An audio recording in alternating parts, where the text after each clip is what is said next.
Hello, have you ever wondered why it is called Black Friday? What if I told you that they are at the roots of one of the most important financial crises in history? Stay, because in today's video we will delve into the origins of Black Friday.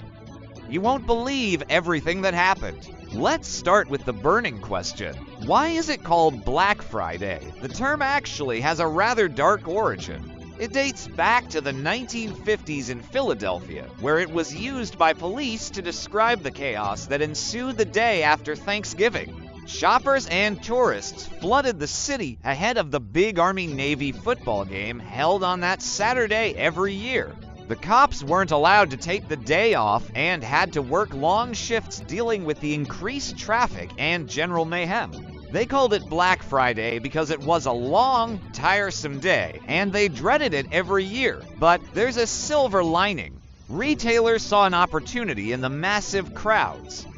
They began to use the day to kick off the holiday shopping season with big sales, and over time, it evolved into the shopping extravaganza we know today. By the 1980s, Black Friday had spread across the country, and retailers started spinning the name to reflect the idea of moving from being in the red to in the black, indicating profitability.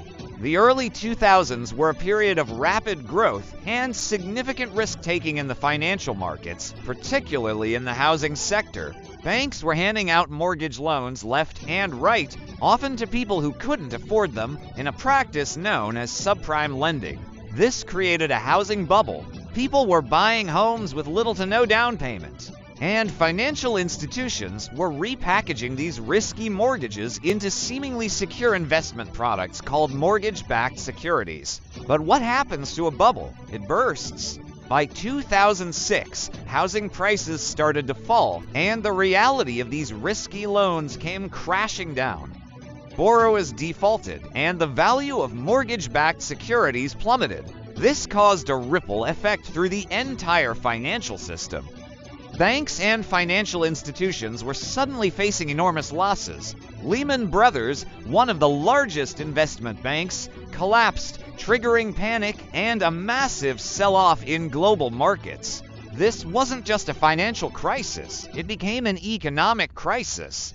Credit markets froze, businesses couldn't get loans, and the economy spiraled into a severe recession. So, where does Black Friday fit into all of this? In the years following the 2008 crisis, consumer spending was crucial for economic recovery. Black Friday became even more significant as retailers offered bigger discounts to attract cautious shoppers. Interestingly, Black Friday sales became a barometer for economic health. Strong sales indicated rising consumer confidence, a sign that people were starting to feel secure enough to spend again. And there you have it, the dark and complex origins of Black Friday and its surprising connection to one of the biggest financial crises in recent history. If you found this dive into economic history intriguing, you won't want to miss our next video. We'll be exploring what are the countries that depend on Russia, and how their economies are intricately linked to Russian policies and resources. Make sure to like, subscribe, and hit that notification bell so you don't miss out. Thanks for watching, and see you in the next video.